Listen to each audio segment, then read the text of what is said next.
어서오면 반갑습니다. 오늘 사순절 묵상 17번째 날입니다. 우리가 오늘 함께 읽을 말씀은 마태복음 14장이고요. 우리가 오늘 함께 나눌 말씀은 마태복음 14장 22절부터 33절까지의 말씀입니다. 함께 말씀 읽도록 하겠습니다. 예수께서 즉시 제자들을 재촉하사 자기가 무리를 보내는 동안에 배를 타고 앞서 건너편으로 가게 하시고 무리를 보내신 후에 기도하러 따로 산에 올라가시니라. 저물매 거기 혼자 계시더니 배가 이미 육지에서 술이나 떠나 바람이 거스름으로 물결로 말미암아 고난을 당하더라. 밤사경에 예수께서 바다 위로 걸어서 제자들에게 오시니 제자들이 그가 바다 위로 걸어오심을 보고 놀라 유령이라 하며 무서워하여 소리 지르거늘 예수께서 즉시 이르시되 안심하라 나니 두려워하지 말라. 베드로가 대답하여 이르되 주여 만일 주님이시거든 나를 명하사 물 위로 오라 하소서 하니 오라 하시니 베드로가 배에서 내려 물 위로 걸어서 예수께로 가되 바람을 보고 무서워 빠져가는지라 소리를 질러 이르되 주여 나를 구원하소서 하니 예수께서 즉시 손을 내밀어 그를 붙잡으시며 이르시되 믿음이 작은 자여 왜 의심하였느냐 하시고 배에 함께 오르매 바람이 그치는지라 배에 있는 사람들이 예수께 절하며 이르되 진실로 하나님의 아들이로소이다 하더라. 아멘. 오늘 사건이 있기 직전에 예수님은 보리떡 5개와 물고기 2마리를 가지고 5,000명을 먹이셨습니다.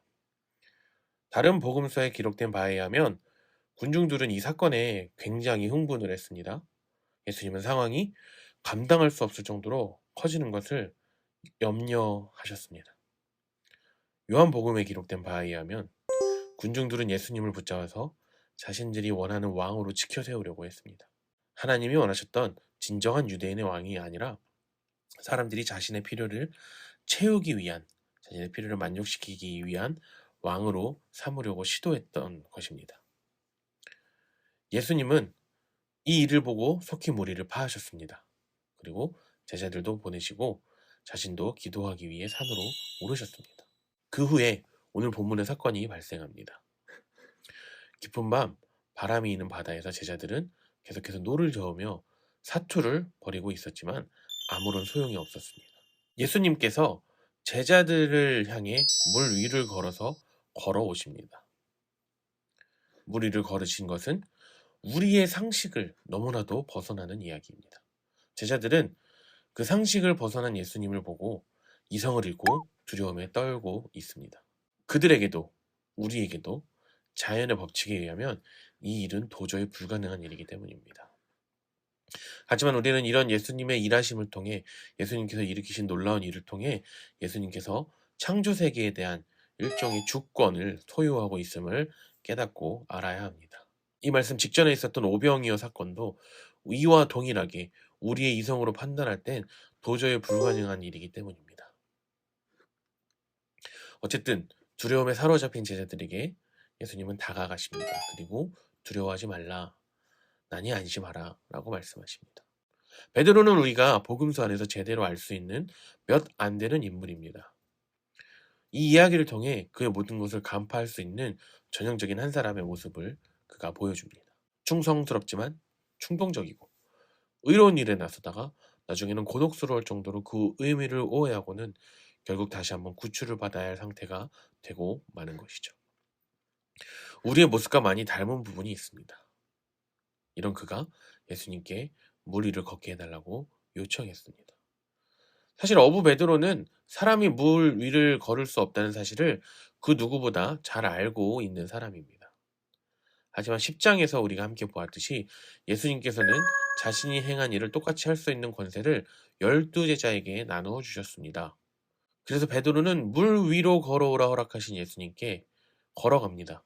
마치 예수님을 믿고 얼마 되지 않은 우리의 모습처럼 예수님을 향해 예수님만을 바라보며 한 걸음 한 걸음 나아가기 시작합니다. 하지만 이내 주변의 상황이 눈에 들어오기 시작합니다. 자신이 물 위를 걷기 직전에 제자들과 함께 자신도 바람이 일던 바다에서 고생하고 있었습니다. 베드로는 그 생각이 났습니다. 갑자기 바람이 두려워졌습니다. 전능자가 부르셨는데 바람을 보며 두려워하고 주춤하더니 이내 물에 빠져버리고 맙니다.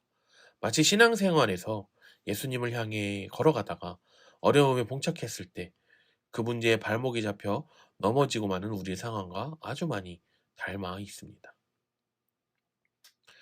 그 순간 베드로는 예수님께 도움을 요청합니다.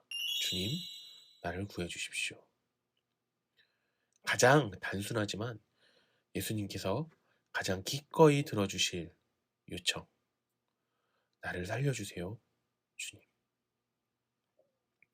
예수님은 이 베드로의 요청에 즉시로 손을 내밀어 그를 구원하셨습니다. 예수님은 그 어떤 행동을 하셨던 게 아니라 베드로에게 가장 먼저 손을 내밀어 주셨습니다. 우리의 믿음이 흔들릴 때 예수님께서 이 땅에 오신 목적을 기억했으면 좋겠습니다. 그분은 어려움에 처한 사람들을 찾아 그들을 구출하기 위해 오셨습니다. 곧 바람은 잠잠게 될 것이며 예수님은 우리와 함께 배에 올라 주실 것입니다. 우리가 오늘 말씀을 통해서 예수님께서 오신 그리고 죽으시고 부활하신 참된 목적, 우리를 구출하기 위해 이 땅에 오신 그분의 이유에 대해 감사할 수 있는 모두가 되었으면 좋겠습니다. 함께 기도하겠습니다.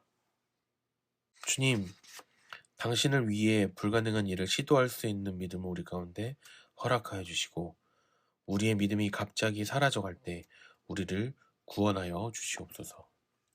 예수님의 이름으로 기도드립니다. 아멘.